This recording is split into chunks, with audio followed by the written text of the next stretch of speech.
I have 1-year-old pit mix Shadow with me. She's here in our board and train program. She's known for busting out through the front door of her parents' house and running out into the street. So what we've been applying to her training is something that we call threshold training. Threshold training is basically applied to all of our kennel doors, our front doors, our car doors, gates. It's starting to teach dogs that there's boundaries that they need to respect and that they need to wait until they get permission or guidance to cross those boundaries. So this is really good for safety. Again, you don't want your dog bolting through the front door, but also really good for setting the tone for your walks. A lot of dogs, they get super excited or super amped up the second that you grab the leash and put it on them. Again, you can put the dog in a sit, you walk through the front door first. They're not allowed to cross that front door and begin their walk until they're in a more calm state of mind.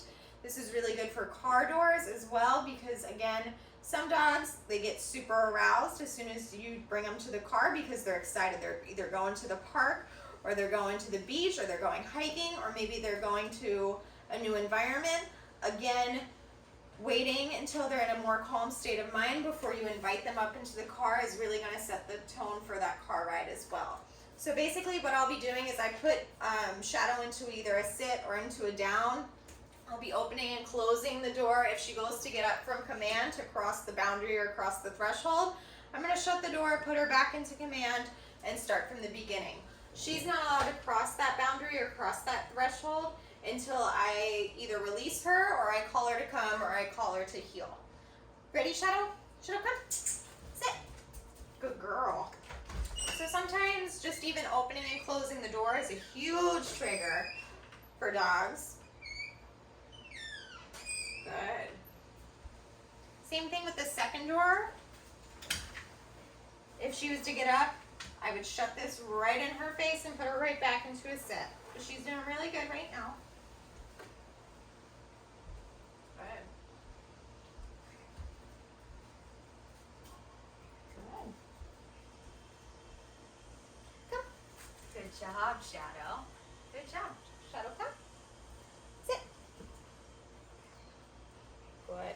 Same thing on the way in. I'm able to cross this threshold or cross this boundary first.